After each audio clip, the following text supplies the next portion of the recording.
Welcome into a brand new edition of War Up on the WPIAL. Greg Warnock alongside Jeff Upson, breaking things down for you from not only the redemption from this past weekend, a very successful event able to be pulled off at State College, but also the Pittsburgh Wrestling Classic. Didn't really get a chance to talk about the Classic at the end of last week like we were hoping, Jeff, just because the redemption just kind of butted us up with time. Yeah, I mean, you know how busy I was for the redemption, and unfortunately for us, we weren't able to talk about the Pittsburgh Wrestling Classic too much. But we are going to go into detail and go over some of the results from the WPIAL versus Maryland dual meet, and also the USA versus PA, which was won by PA in dramatic fashion. So I'm excited to break that down. We're also going to talk a little bit about college commitments and where some of our top seniors are going to college from the WPIAL. And we're hoping to be joined by Cole Spencer from Pine-Richland, who was very busy on Saturday, came up to State College after winning. I don't know what the award was technically called, but that's why we're going to have him on to talk about it. The Willie Thrower Award is from what I was learned, but yeah, I think he spent more time in the car than he did at State College, just driving there and back because of how quickly things got moving for him as far as that goes. But we really appreciated him at least making the drive up to participate in the event.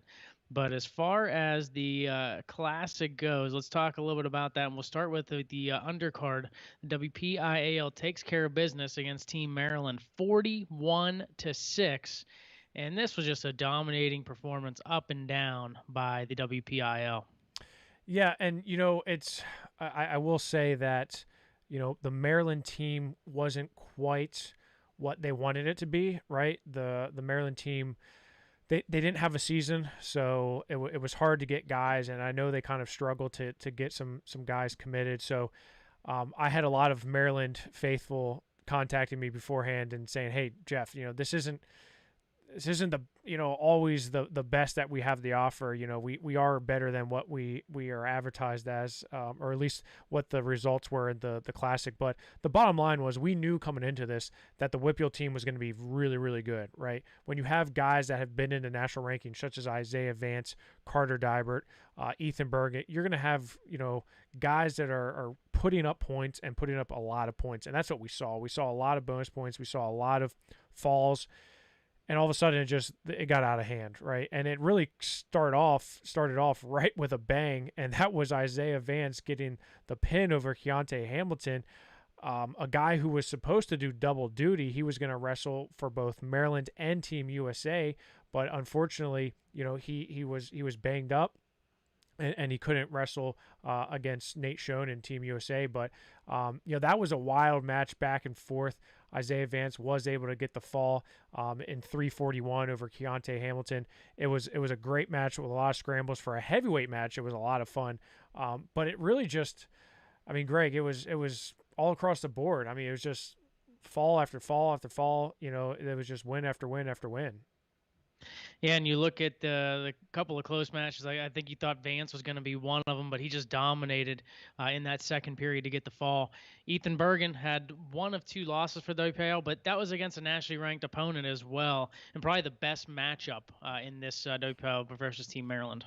Yeah, I would agree. Cooper Flynn is one of the best in the nation. He he's going to Virginia Tech. He wrestled in the Olympic the last chance qualifier a week prior to that. He won the Super 32. He's a stud, right? So we knew that it was going to be a tight match with Ethan Bergic. Carter Dybert. And he took him to overtime. Yeah, he took him to overtime. So, he pushed the pace with him. It was a really good match, and it was a close match, right? But you look at some of the other results. Carter Dybert gets a fall in the first period. Again, not totally surprised by that. Jabari Pinkney was not maybe one of the best guys on the Maryland team, and Carter was one of the best guys on the WPIAL team, so no surprise there. And Ian Oswald gets a decision 6-3 over Nico D'Amico. Kenny Dushek gets a really tough win over Matt Lawrence of Maryland, 2-1 in tiebreaker in the second tiebreaker. Really good win for Kenny. Yeah, and it just from there just continued the roll with Altieri getting a win, Linzenbigler with a tech, Cole Spencer then with a fall, and then Sammy Starr and Sharon Schulteis back-to-back decisions before Justin Hart gets a loss 6-1 in a tough one with Liam Kammerer, and then Logan Harmon finishes it off. I got to tell you though, you just look at this WPIAL lineup and it's just so strong from top to bottom, which it usually is every year. Don't get me wrong, but this year it seemed like it really stuck out. Yeah, and I will correct you. It wasn't Justin Hart. I know on there it says Justin Hart, but it was Tyler Rohaley, who lost to Kammerer. Justin Hart was pulled up to the PA versus USA team because Drew Cleary had to pull out of Team PA. So that's, shout out to Chris Hart, and we're rocking the Hampton Talbots shirt here, Greg. Big fans of Hampton. So, but yeah, overall it was just complete domination from the WPIAL, and again, something that we weren't necessarily surprised by. I had some folks say, "Were you surprised it was that lopsided?" And I thought it would be not as lopsided, but I certainly thought that it was going to be a pretty dominant win for the WPIAL. I just didn't realize that Cole Spencer was going to get a fall over Harrison Trahan, who's a PA kid.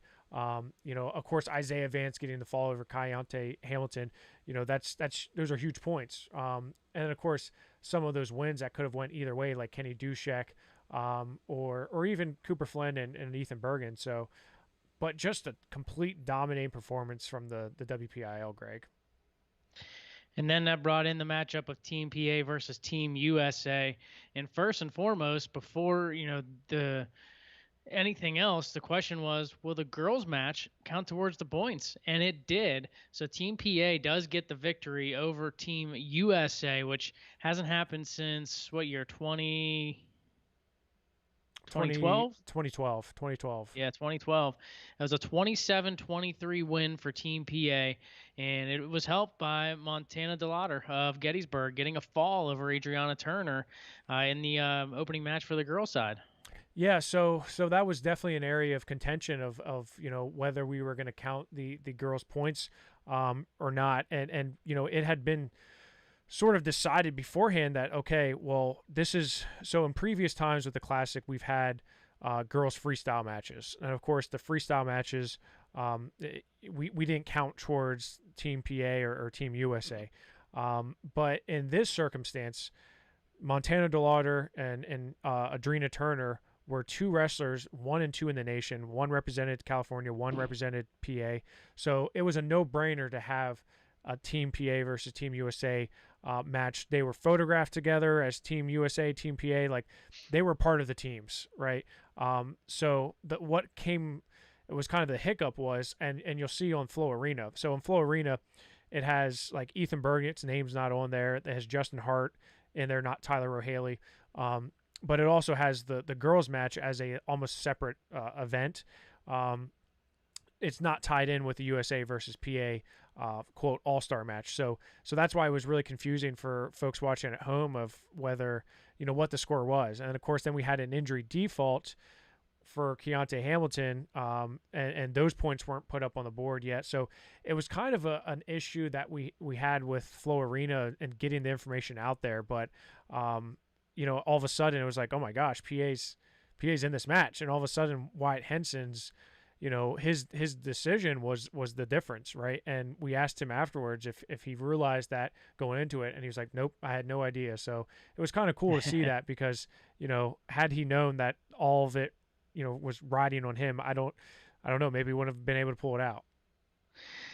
Well, he gets it done, but in addition to that, we saw a couple of number ones go down as well. Brett Unger gets a win, but most importantly, one of the friends of our show, Alejandro Herrera Rondon, AHR, gets it done over Victor Ivanovich, 6-4, and AHR takes that number one spot in the nation. Yeah, there was so many good matches here, and I'll put the final one up here. But Brett Unger, obviously over Richie Figueroa, was the biggest upset, just because Richie Figs was the number one pound for pound guy in the nation, not in his weight. Pound for pound, the best guy in the nation, and Brett Unger beat him, right? Of course he did, right? He beats Gary Steen, he beats Mason Gibson. Why not take out the number one pound for pound kid in all of the land, right? So that was huge. But of course, Alejandro getting the win over Victor Ivanovich was very, very big. It's the first time in his career he was number one in the nation. It was a big win for him. I know he was really excited to get that win because it ended his high school career undefeated, three-time state champ, and by the way, number one in the nation. So I think it just kind of solidified his legacy from Seneca Valley. So that was probably one of the bigger wins there, Greg. Yeah, no doubt about it. Other WPIAL wrestlers, Joey Fisher of South Park drops a 7-3 decision to Drake Ayala. Dylan Chappell, a 12-4 major decision loss to Chance Lamar. And then for, you mentioned Wyatt Henson, he gets the win 3-2 over Caleb Rathjen. And in a move where Rathjen comes in as a late fill-in. Aj Corado dropped a 9-1 loss to Enrique Minguea. Luca Augustine, a big 5-3 overtime win over Dylan Walker. Walker's the guy who beat Rune Lawrence at the Powerade. So, and then Justin Hart, a 13-5 loss to Jackson Smith. But all those WPIAL wrestlers and the WPIAL team was that strong down below. So that just tells you how strong the WPIAL was this year. But overall, just a great showing by those guys in the WPIAL on Team PA. Yeah, and one thing I'll say is, Joey Fisher wrestled Drake Ayala really, really strong. Number one guy in the nation, and Joey Fisher really pushed the action with him, losing 7-3. Dylan Chappell just ran against a buzzsaw with Chance Lamar, who's just a stud from Oregon. And, there was a couple other matches I thought could have went either way. Carter Young, Brock McMillan, that was a 3-1 win for Carter Young. He won the Outstanding Wrestler Award for Team USA, having beat a three-time state champion. And, of course, Wyatt Henson over Caleb Rathjen, who's really, they're going to be future teammates. So it was very interesting because Shane Van Ness been in the lineup, there's a good chance Shane Van Ness gets a win over Wyatt Henson and changes the complexity of the match. Now, of course, Patty Gallagher was supposed to be in at 160. Enrique Mongoya takes over for him. And he actually did get 6 points on the board for Team USA because of the injury default over Aj Corado. So AJ was down 9-1, but, Corado gives up the injury default because he's unable to continue. So you almost had a wash between 285 and 160 with Nate Schoen getting an injury default and Mongoya also getting the default. So Luke Augustine's match with Dylan Walker really became a critical match because that was an overtime match. Dylan Walker didn't have the best of Ohio State tournaments, finishes 5th. Luke Augustine, of course, had a great PA tournament, finishing 1st. These are two guys that we thought we could have seen at the Powerade tournament, but unfortunately Luca is unable to go. So he beats the Powerade champion. He beats the guy that beat the only, the Double A state champ. So, that was a big win for Luca. But overall, just Team PA was somehow able to find a win. Jake Lucas had a huge win over Emmanuel Skillings, 11-4. And Justin Hart, it was a major decision, but he didn't just fall over for Jackson Smith, who was one of the top guys in the nation. Hart was a guy who, wasn't even sure if he was going to be on the team, until last second. And then in all, PA does get the win, though, and just an exciting time at the Pittsburgh Wrestling Classic. And the event may not have been like it was in previous years, but still a job well done by the committee and the crew to pull it off and be able to still have this opportunity to get these guys a chance to wrestle. Yeah, it was certainly a lot of challenges, and especially after last year, after having to cancel last year, I know we were just obviously disappointed and devastated that we weren't able to have that. But 47 years running.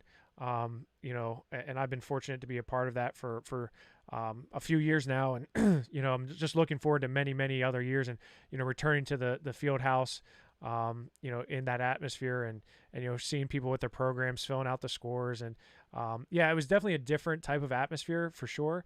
But I think the wrestling action itself did not suffer whatsoever, just because of where we were. It was still, a great atmosphere and the wrestling was just as phenomenal, if not even better than some of the years past. Speaking of great atmospheres, this past weekend at State College at the Redemption, one heck of an atmosphere that took place. And Jeff, could it have gone any better in your head the way it went this past weekend? I mean, yeah, you can always go better. I mean, there's always room for improvement. You never do everything right, and yeah, absolutely. I'm never satisfied. Let me just put it to you that way. I'm never satisfied. I always think of what can we do better, what can we do bigger next time. You look at True Power, to the redemption duel, right? Almost, 9 months, 10 months since that, and we looked at it and said, okay, what can we do a little bit better? Production wise, show wise, it was, just a great atmosphere. We had the lights, the smoke. I think, for the kids, for the wrestlers themselves, it was very, very unique and very cool, right? We didn't quite get any of that at the state tournament this year, so it was definitely important for me to have, the bells and whistles, as I like to say, with the lights, the smoke, the announcer, the after match, post match interview right off the mat. Those are all things that I think set us apart from the rest of the field here, when it comes to hosting events. I think, that's what puts us in a different league, just because, we put in all of the work, from top to bottom, all the details, to the refs, to the everything we have there. It's all kind of, synchronized, and it just all works together well. And, it was a lot of fun. The wrestling was really, really good. It was a time for some folks to get some redemption, and, we saw some guys and girls get some redemption in a big way, Greg. And, I know you were on the call with Chris Smith, and I was kind of running around, kind of crazy, making sure everything was right. But, from everything that I saw, a lot of good wrestling, a lot of good action. Some guys came out on top that wanted to finish strong, and yeah, I was definitely satisfied with the way it turned out, but it's never quite good enough, if that makes sense. Well, it was one heck of an event, Jeff, so don't be so hard on yourself. But, you look at, the wrestling that took place, and the first match only goes 42 seconds. You got to think, oh, no. Josh Harkless gets injured, injures his shoulder against Nate Wickersham. So the opening takedown for Wickersham, and Harkless just unable to continue to go. And it's a shame, too, because for someone like Wickersham, he was looking who hasn't committed to a college yet, he wanted to just show, what he could do and get that redemption out there one last time. But he does get the win to start things off. And then Regan Lockney comes in, filling in last second for Cole Urbis and wrestling Ben Hobart of Palisades. And Hobart came out, got the opening takedown, and it looked like a match in a second period before Hobart ends up getting the fall in the third. So just like that, green and black were tied at 6. Yeah, I mean, you look at, so breaking down kind of where the matches started, and of course we started at 220 with that unfortunate injury, and I kept on apologizing to Josh Harkless. I'm like, I'm sorry, man, you came all this way and you got injured, and it's it's no big deal, it happens, it's wrestling. But that, I think that would have ended up being a really good match. Wickersham did get the opening takedown, but of course Josh Harkless was a state finalist this year. He beat the state champion Jake Lucas, who we just talked about, and had a huge win for Team PA over Team USA. So, look at how close these guys are. And Harkless is a guy who was right there with the best of them. And I know he wanted some redemption. He's going to RIT. Nate Wickersham, on the other hand, he is uncommitted, but, I know he's got some looks and he's got some offers, but I think the redemption duel really opened up a lot of folks' eyes, even in that short time period, because it kind of looked at his career. It made folks look at his career, finishing 8th last year, at 182 pounds, bumping up to 220 or 215, where, he ends up taking 3rd in the state, only losing to the state champion and the state runner-up in the postseason. So, Wickersham's a guy I think most college guys are going to want to get. And I think you even said that on the broadcast, Greg. You said, an 8th and 3rd in the state, someone's going to want to get this guy. Absolutely, no doubt about it. And talking about, we just mentioned Lockney. He's a guy who, we were talking about on the drive up, Jeff. He's so improved from freshman to senior year. 12. So his freshman year, he was 12-28 at Bishop Mcdevitt High School in District 12. 12-28. That's a hard way to come back as a freshman. You're thinking, should I even be wrestling varsity? And you have a losing record, and you end up turning into 3 years later a state medal in Hershey, and it's just incredible. You know, he beats Matt Romanelli from Downingtown West, who's going to Columbia. He beats him twice, once in the state tournament, once in the Super Region. You know, it just was a great performance by him. He's also unsigned, so it was a chance for him to kind of show what he had. And like you said, against Ben Halbert, he was, you know, he made it a match in the second period. Halbert kind of, you know, he's the real deal, right? He's a guy who's going to the Citadel, didn't quite have the state tournament that he wanted, which was a whole part of our theme here at the Redemption Duel. And, you know, he turned it on, but Lockney, hey, this is a guy who I think would fit in a lot of good places here. You know, I definitely think that a lot of guys are going to be looking at him and saying, okay, how do I want to get this guy on my team? So then we moved to 133 pounds, Luke Simcox and Gabe Grahamley. One of the only matches that was a rematch. Luke Simcox beat Grahamley 3-1 in a January dual meet, and Simcox gets the win, a solid 3-0 win, an escape in a second and a takedown in the third, and he just controlled the entire match. Yeah, I mean, it was, I think it was a little bit closer than a 3-0. I think, you know, Grahamley was in on, he was close to getting a takedown at one point. I don't know if you called the match, Greg, so you'd probably know better than I do. Yeah, I mean, Simcox he fought off a lot of good shots, and he was able to attack when he could. And I thought Simcox looked really strong in that match. You know, watching it back, I thought it was a methodical win by Simcox. Right, he kind of, you know, was like a surgeon. You know, he was very specific in his shot attacks and very specific in his scoring. And like you said, he had to fight off kind of relentless attacks from Gabe Grahamley, a senior who's going to Pitt, a freshman from Central Mountain in Simcox. As you mentioned, these two wrestled 3-1 in overtime in January, and Simcox after the match said, you know, hey, I improved. I didn't let it get to overtime this time, and I beat him 3-0. But Grahamley, I know, not satisfied with his performance. He's going to Pitt next year. But a good match in the lighter weights for us at 133 pounds. And then 143, this was a rematch of sort of sorts, I guess. Federici beat Swisher in freestyle. Now, Swisher was up big early, and then Federici comes back to win by criteria, 11-11. And this was looking like it could be a close one. The first two periods, it was scoreless at the end of one. Swisher able to get a reversal in the second, and then Federici decides to go neutral, and then Swisher just hit the switch. 4 takedowns and a pair of near fall points, and wins by a 12-3 major decision. You know, if Jude Swisher wrestled like he did in the third period against Federici at the state tournament, I think he could have been a state champion, or would have been a state champion, to be honest with you. I mean, he looked phenomenal in that third period, Greg, and I agree with you. The first period, you're like, okay, you know, it's kind of I wouldn't say a feeling out period, but, you know, there's a little bit on the line here. Federici's like, I beat him in freestyle. I was down big, and I came back, you know. Swisher's thinking, okay, you know, I got up big on him and then kind of let off the gas. Maybe I got really tired. So maybe kind of being a little bit more conservative with his attacks. But like you said, after a scoreless first period, Jude Swisher gets a reversal. And all of a sudden, I think the momentum starts going his way.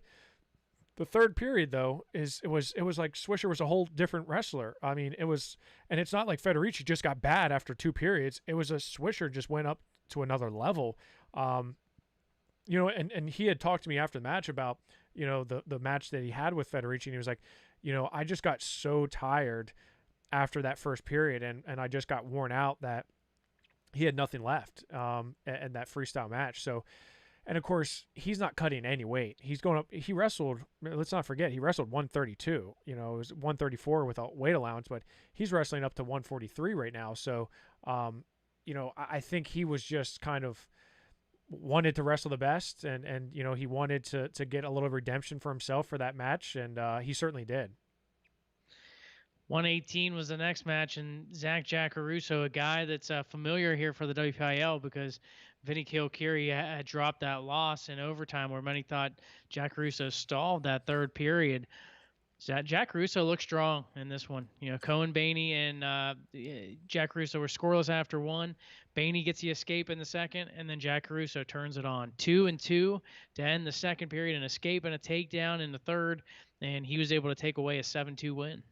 Yeah, I mean, I think he's finally, you know, for at least folks out in the WPIAL, because he gets a lot of hate out here in the WPIAL. And, you know, I think Jack Caruso definitely got some fans out this way after his performance at the Redemption Duel, because he didn't look like he did against Vinny Kilcarry. He was pushing pace. He was scoring. He was getting turns, and I thought Jack Russo looked great. He was probably one of the guys I left very impressed with. Thinking that, okay, he kind of, not saying outperformed what I thought, but he just really set the bar high, because Cohen Baney is no joke. And for his part, I thought Cohen Baney wrestled a little timid, a little, he just wasn't getting to his attacks. He wasn't shooting, and he was letting Jack Russo kind of dictate the pace.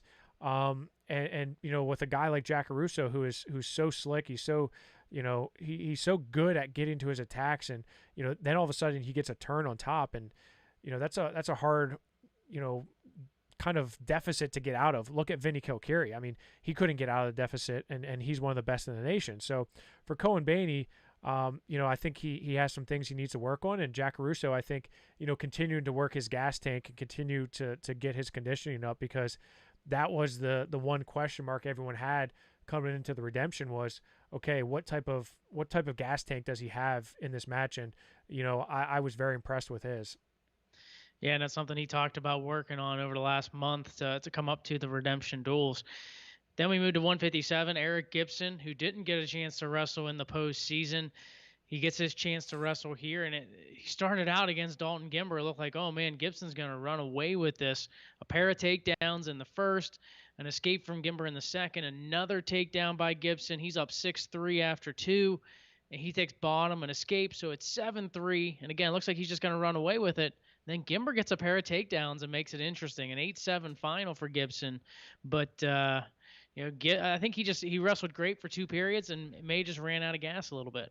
Yeah, and in talking to him, I don't think he cut the weight too well, and of course, look, he hasn't had to have a weigh in quite a while, so the 157 was a little tougher for him, and Dalton Gimber, like you said, he took advantage of that tiredness that Gibson had in the third period. Those first 2 periods. And Eric Knobsler and I talked about this. Gibson is just kind of relentless, but when he does step off the gas like he did in that third period, all of a sudden he's vulnerable. And it's not taking anything away from Dalton Gimber, because I thought he wrestled really well. It's just that we're accustomed to seeing Eric Gibson put up massive amounts of points on people, he just looked flat tired. That's what it was. He just looked dead tired. You could tell in those last 45 seconds of the third period, you're like, is he going to make it? Is he going to be able to withstand the attacks? Because it's almost like, the deficit was 7-3, and all of a sudden you're like, can Gimber really, chip away at this and get the win here? So, I'm excited for the Gimber twins. They both lost, but I think they both have a lot to be excited about with going to F&M and how their seasons ended at Hamburg. So, Gibson, I think he has a lot to take away from this, especially on weight cutting, but he'll be back, and I'm sure he'll be back a little bit stronger. Then moved on to 143 pounds. 2 guys who were in the same weight, not only at the state tournament, also at the super region, but never wrestled each other. And Eric Alderfer and Connor Hare. Hare finished in 5th place in the state, Alderfer in 4th place, but it was the 5th place finisher who gets it done, gets a reversal in the second, gets a takedown in the third, and he wins a solid 4-0 victory. Yeah, I mean, we talked about this, I think, on the ride up and also on the broadcast was, the 8-man brackets, there's 8 wrestlers in a bracket in the super region, 8 wrestlers in the bracket at the state tournament. So you would think if you're going to be in the same tournament twice with only 8 wrestlers in it, there's a pretty good chance you're going to wrestle each other, right? And that wasn't the case here. Their common opponent was David Kreidler from Allentown Central Catholic. Alderfer beats him. Hare loses to him in the super region. And then, of course, at the state tournament, Connor Hare drops that tough match to Ian Oswald. He comes down into the 5th place match and gets a win. But, you kind of thought, all right, Hare has I think he was right there with him. And that's what happens in the state tournament. When you have the 4th place finisher and the 5th place finisher not go head to head, you can only look at common opponents. It's hard to say, who would actually come out on top. But in this case, I thought Hare looked really good for a freshman. He I don't know if you remember how tough on top he was. He was Oh thrown yeah. in. He was thrown in boots from, from left field, and he looked so just calm and composed throwing those boots in and just riding legs really, really tough. So you can tell he works on a lot of leg riding. And it showed because he just controlled our Durfer, who's a very scrappy, kind of hard nosed, in your face wrestler. He never goes away. I just keep on thinking back to that match he had with Nate Roth from Latrobe at the Powerade tournament, and just was just relentless. So I think it's a testament to Connor Hare and where he's at to beat him 4-0, because I think both these young wrestlers are very, very good and poised to do very well. Then we go to 185 pounds, where we get a WPIAL wrestler, the first one, Sammy Starr of Kiski. But he drops a decision 5-1 to Cole Reese, who looked very solid in doing so. A takedown and 2 near fall points in the first period for Reese. And then he gets an escape in the second. Starr does get an escape in the third, but nothing else. A 5-1 solid win for Reese.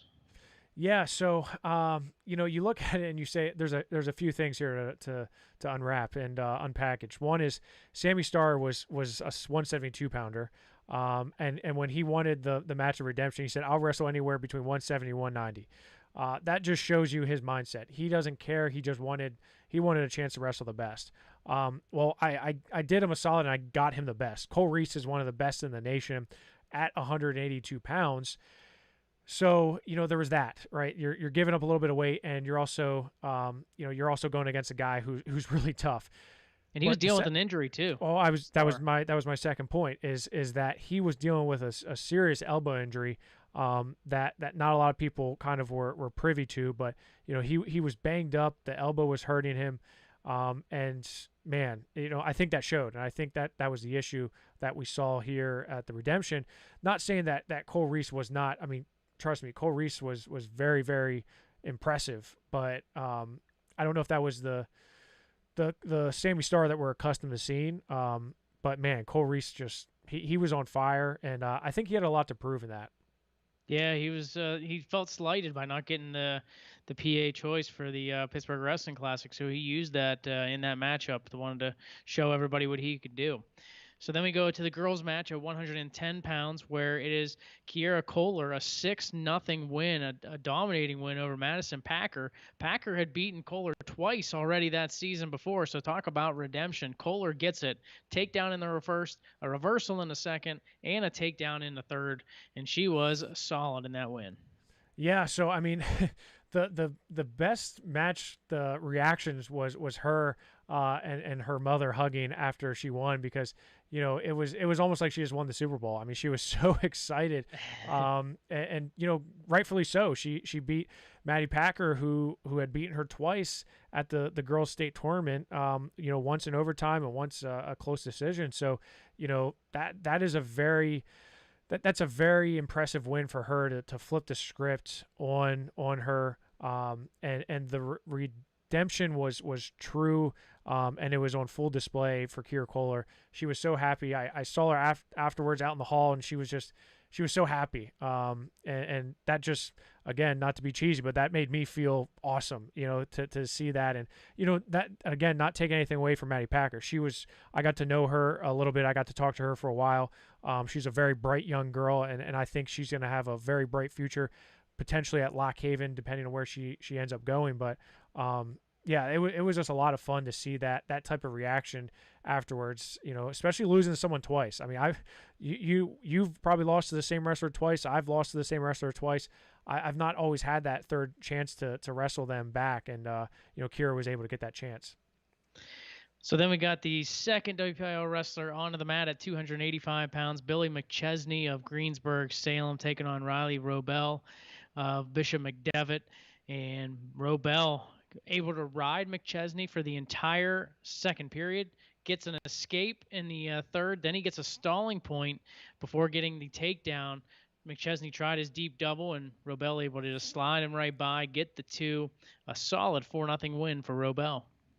Yeah, I mean, so I kind of talked about Jack Russo and how impressive I was with him. The same was with Riley Robel, because I mean he looked really sharp against Billy Mcchesney, and Billy Mcchesney is one of the best And he kind of he wrestled smart. Robel did. I mean, he wrestled his match. He controlled center. He controlled the ties. He kind of just dictated, the movement a little bit, and was able to stop Mcchesney, who's a very agile heavyweight. But Robel just, you can tell he's just a big time football player, because he kind of just has a great stance, great movement, great hand fighting. So I was very impressed with him, just because of how good Billy Mcchesney is. And they both lost to Nathan Taylor, so I think that kind of puts into perspective how good Nathan Taylor really is. 114 pounds was an exciting matchup. Carson Wagner against Hunter Robison. After a scoreless first period, Wagner gets the escape in the second. Robison gets a takedown. He's up 2-1. And then he goes on bottom in the third and gets right to work. An escape and a takedown. Wagner gets a reversal, but Robison gets one back. And in all, Hunter Robison gets some redemption, a 7-3 win over Carson Wagner. Yeah, so two guys that came into the state tournament, number one in the state. Robison, who just had a great super region, just kind of, I'm not saying falls apart, but he takes some losses that he probably wouldn't have taken the week prior, just the way it is. And I know he was really looking for some redemption here. And Carson Wagner was probably another guy who came into the state tournament undefeated, was a returning state medalist, had been number one in the state all year, loses to Cale Nasdio from Williamsport, and then falls to Tyler Chappell in the consolation semifinal. So he was looking for some redemption, but really, it was Robinson who just looked so sharp and really, just strong. He looked strong for one. It's hard to believe when I looked at him and, that they weighed 114. It was hard for me to believe that he was 108 at one time, because, he didn't look it. He looked really solid, at 114 pounds. So I can't wait to see what the future has for him. And it seems like he's been around forever. But I know that was a really big win for him. The third WPIAL wrestler came onto the mat at 152, Ty Linzenbigler of Hempfield area, taking on Nathan Higley. And the opening takedown went to Linzenbigler. It looked like he was going to control the match, but Higley got the reversal in the second period, then started to ride Linzenbigler pretty hard to keep the match at 2 after 2. And then Linzenbigler on the bottom to begin the third period gets the escape. And just like that, it's like, okay, it's a 3-2 match going back and forth. And then Higley hits a big move, takedown, 3 near fall points. A penalty point comes to Linzenbigler, but it's a 7-4 win for Higley. And Higley had a dominant third period to get the win. He was one of the guys that I really wanted to see in this match was Higley. And, we had originally had John Altieri. He just was having trouble getting down to the weight. Ty Linzenbigler steps up big time. Takes the match, and he's a guy who I think these two wrestled a fun match. There was very a couple good scrambles in it, but those two just they put on a show, and I was impressed with them. I was really impressed with the way that Nathan Higley was able to ride Linzenbigler out. That was the one thing that we haven't quite seen a whole lot this year, was Ty Linzenbigler getting rode out, and Higley just looked really solid. And that brought up our fourth WPIAL wrestler, Cole Spencer of Pine-Richland. We're going to talk to him in just a short while. But, boy, did he put on a show over Bailey Gimber of Hamburg. 2 takedowns in the first period. Gimber goes on the bottom in the second. Can't get out from underneath Spencer, so it's still 4-1. And then Cole Spencer gets an escape, a takedown, and 2 near fall points to get a major decision, 9-1. He was just completely dominant, and I can't wait to talk to him in just a little bit. And, 9-1 over a very, very tough Bailey Gimber. And like you said, he just poured it on. And, let's not forget that he showed up, I think, with 4 matches until his match, because he was at an award ceremony. And, he only had, probably by the time he got his shoes on, got stretched out, he probably only had like really 3 full matches to warm up. It didn't look like he was cold. It didn't look like he was just in a car for 2.5 hours. He didn't wrestle like that, so maybe that's his good luck there is riding the car, not really warming up a whole lot. And, cause it paid off well for him. He looked just really good, against a tough Bailey Gimber. And that brings our last two matchups, with which surprisingly were, I don't know about surprisingly, but yeah, I think a surprise to some. Both falls. Bo Yeah. Bassett, Bishop McCourt he was dominant in 3 total takedowns plus 3 near fall points before getting the fall over Davis Motika. And then Mason Gibson tosses Brennan Cernus on his back and gets the fall right at the 2-minute mark. And that's how we wrapped up the redemption. It's crazy to think because, I expected Bo Bassett to go out and put up some points there, but and Davis Motika's, he's very undersized. He's an undersized 106 pounder. But I think it just shows how darn good Bo Bassett really is. I mean, Bo Bassett is going to be. He may win a world title this year. I really do think that if he's the representative from Team USA, I think there's a really good chance that he wins a cadet world title because he's just on a different level. And that showed because Davis Motika he's a really good wrestler. He's one of the top guys in the state, one of the top freshmen in the state. We just haven't seen a whole lot of him. He is undersized, no doubt about it. But Bo Bassett he made it look easy, right? And that was... Yeah. It was just crazy to see how dominant he was, and we haven't really seen Bo tested a whole heck of a lot in the last couple years, which is weird to say, but he's just been dominating people left and right. We did see him at the True Power against Nathan Desmond. It was kind of a back and forth match, but once he settled in, it was all Bo Bassett. And then in the final match, I talked to Coach Scott Green, and he's like, "Hey, This could go one or two ways. It could go really good or really bad. And they were in that kind of 50-50 position. And I'm thinking, well, here we are. Here we're about to find out which way it's going. It's either going to go really good or really bad. And that's what happened for Cernus. It just happened to be that, he lost that battle and went to his back.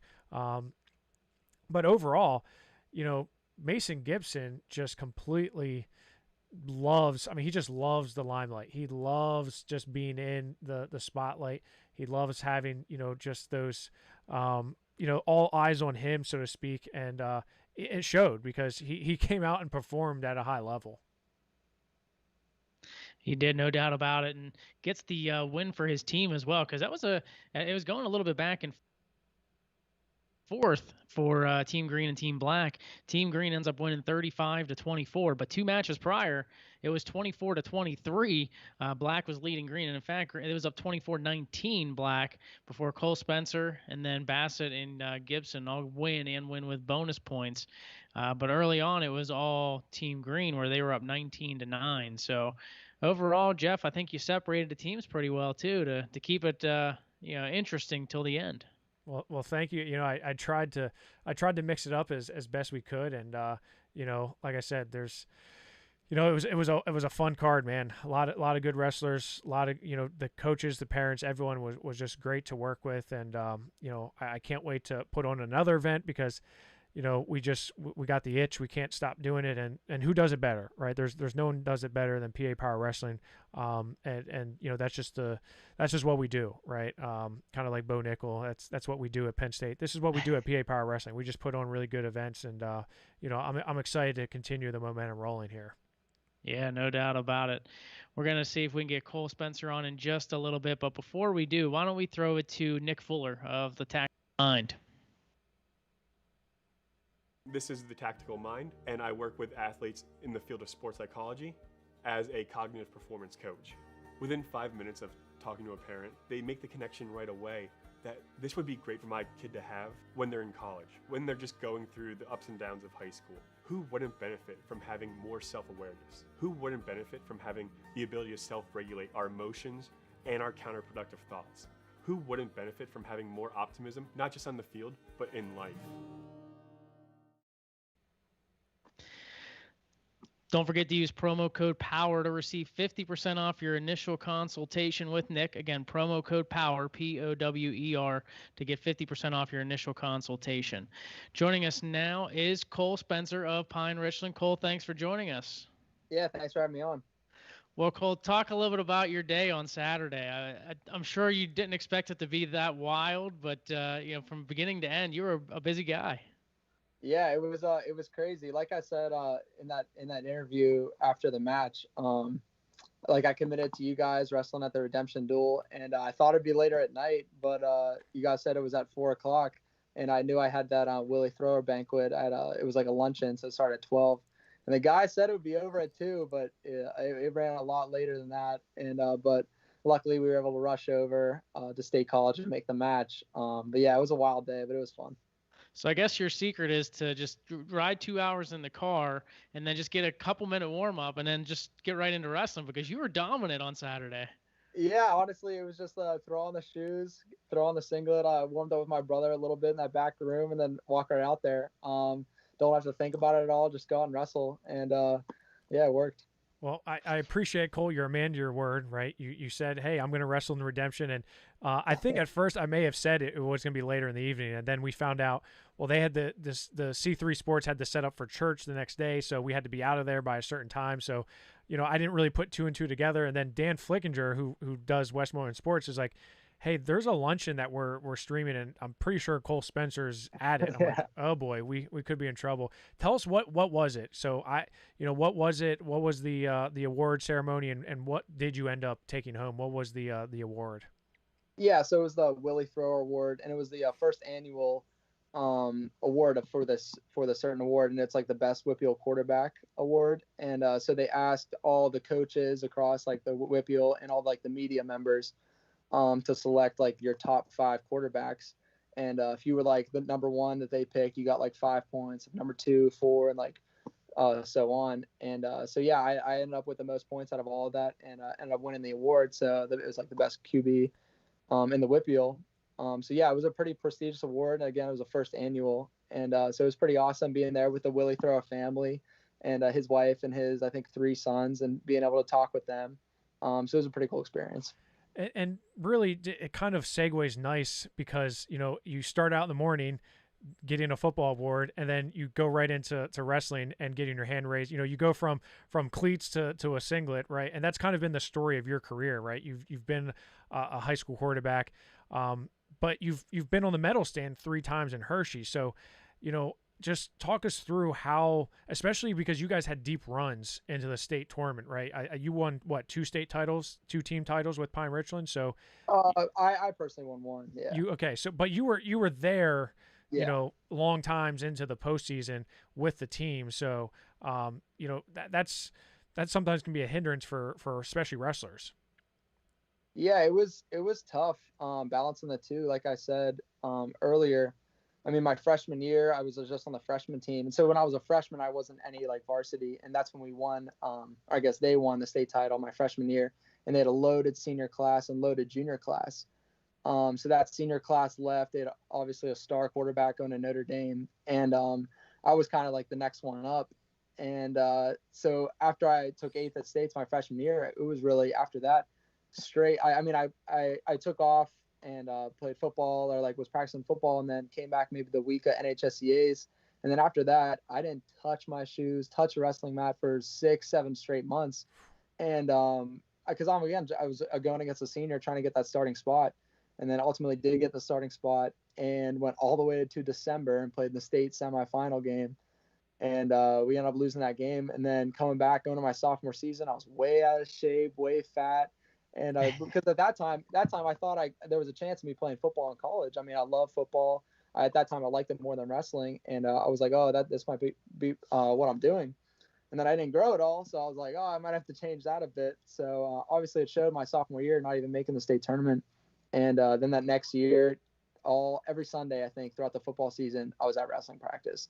So it definitely made a lot of difference seeing where my future was. And you kind of touched on it there where you said maybe that sophomore year you win the starting job over a senior, and you're thinking, okay, like, you saw the last guy who was starting, goes to Notre Dame, right? So how the footsteps you're following in. Was it at that point where you're like, I'm just not big enough to be, a Division I college football, quarterback? It had to be pretty hard. I mean, you get all these awards, everyone says Cole Spencer is one of the best, quarterbacks in the state. And I'm sure a lot of people are wondering, like, okay, well, could you have gone and played football at another institution? And I'm sure the answer is yes. But how hard was that for you to kind of say, like, all right, wrestling is the one that I'm going with? Yeah, it was definitely tough because looking at the past 9 years at Pine-Richland High School, we've had 3 quarterbacks in the past 9 years. And the first one, he went to Pitt, and he's playing for the Cowboys right now. And then the second one went to Notre Dame, and he's now playing at Boston College. And then it was me. So there was a lot of hype leading up to me taking that over that starting job. And then I did stay 5'10". So, I mean, over the years, I was like, yeah, it looks like I'm going to be staying here. And so then I guess me on the wrestling path, I knew I could wrestle. I guess that was always my backup. I was like, if I don't grow, I'll be wrestling. And then whenever that like recruitment day is, so I was like getting a bunch of calls. I was actually at a football 7-on-7, and that morning I was getting a bunch of calls from all these colleges. And at that time, I saw like nobody was talking to me for football.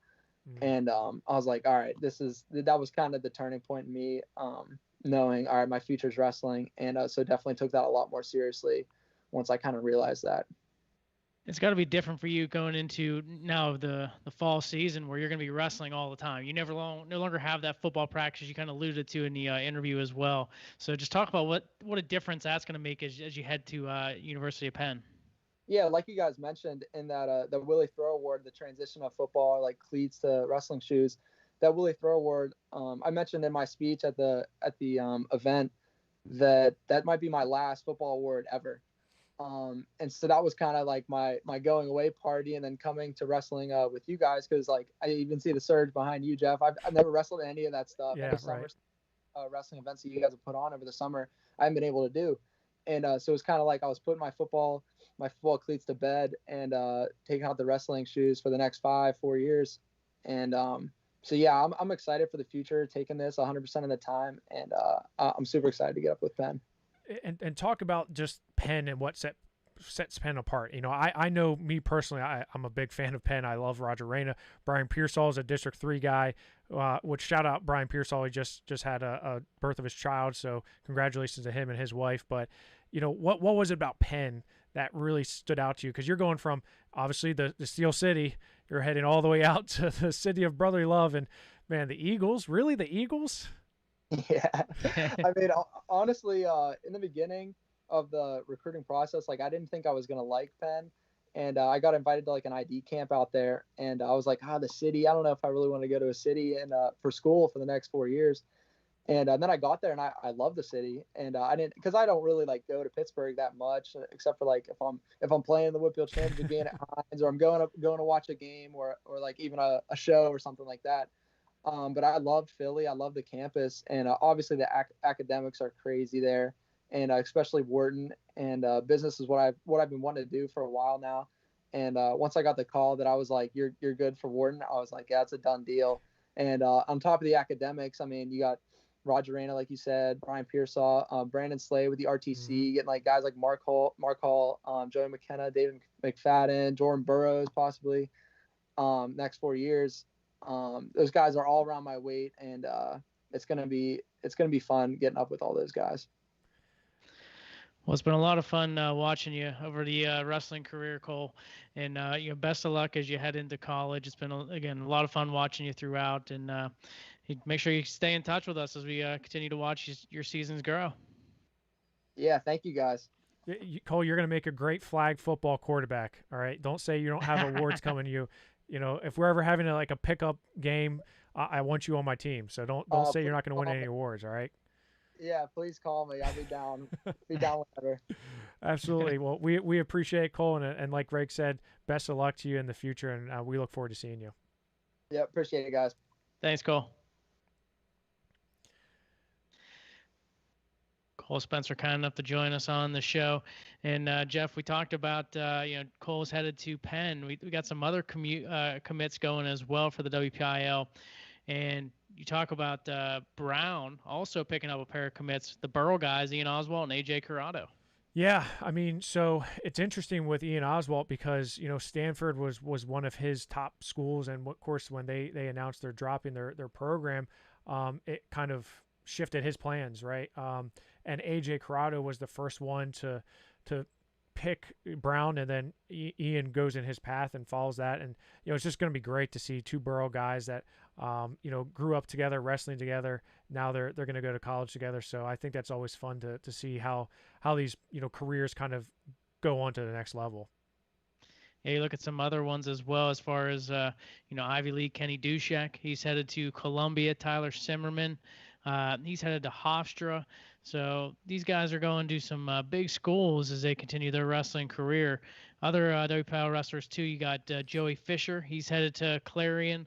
Also John Altieri as well, headed there, and Shane Kemper too, but he's playing football. Yeah, yeah. So there's a lot of guys that are going for football in a variety of different, like Dylan Bennett from Montoursville. He's going to Pittsburgh, but he's playing football. There's a lot of guys that are going to Edinburgh playing football, like Mitch Miles.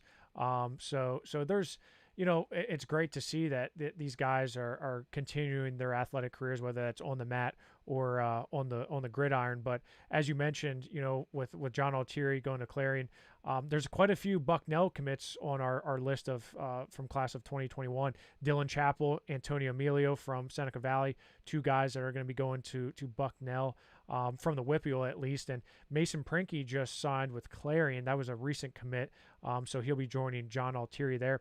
Colin McCorkle from NA is also going to Clarion. Of course, he's from Arizona. Feel like we didn't get to see a whole lot of him because not only did we only see him for one season, but it was a very, condensed, reduced season.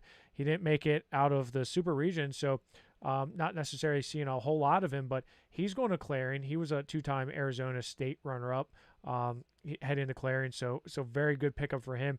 Nate Stevenson's going to Davidson. Of course, a guy that's just been a journeyman for Waynesburg. Never really the star on Waynesburg, but always just a consistent guy who's always been there. And of course, Wyatt Henson is going to Iowa. Luca Augustine is going to Pittsburgh. So just a lot of talent coming out of the WPIAL, head into not only Division I, Division II, Division III colleges. Ty Linsenbigler going to Lock Haven. I think that was a really good pickup for them. Mikey Zakor going to Mercyhurst. So, I mean, again, it goes all across the spectrum here, Greg, all across the board. Yeah, and let's not forget our good friend AHR. He's headed to Oklahoma to continue his wrestling career. Justin Hart, he's headed to VMI. Hunter Swedish is even going to be wrestling as well at D3, W&J to keep wrestling as well. So just a number of WPIAL wrestlers continuing to wrestle on here in college. And I'm sure we may have missed a few as well as we're going through the list. But just so many WPIAL guys that are continuing on, which not very surprising considering how strong the WPIAL was this past year. Yeah, I mean, you're right. I mean, it's not surprising, but in the days of COVID, it's kind of surprising just because if you weren't signed before this and it was hard to get on campus. I think back to like Costa Moore, he's going to NYU. He signed with NYU pretty early on. But imagine that. I mean, you're not going to be able to really go up to that campus, right? You're not going to be able to go up and check out and see what's going on. So, just the fact that a lot of these guys are able to commit to colleges, and we didn't mention the two studs from Hempfield. We mentioned Ty Linsenberg, but Isaiah Vance and Ethan Bergen both going to Army West Point. So, two guys that are just, one of the best, not only in the classroom but on the mat, head into Army. Carter Dybert going down to Arizona State. I'm pretty jealous of Carter because Arizona State sounds really nice right now. But just a ton of WPIAL guys going all across the United States, which is a lot of fun. Yeah, and there's still some WPIAL guys who are unsigned, right? The biggest one we already talked about in Sammy Starr.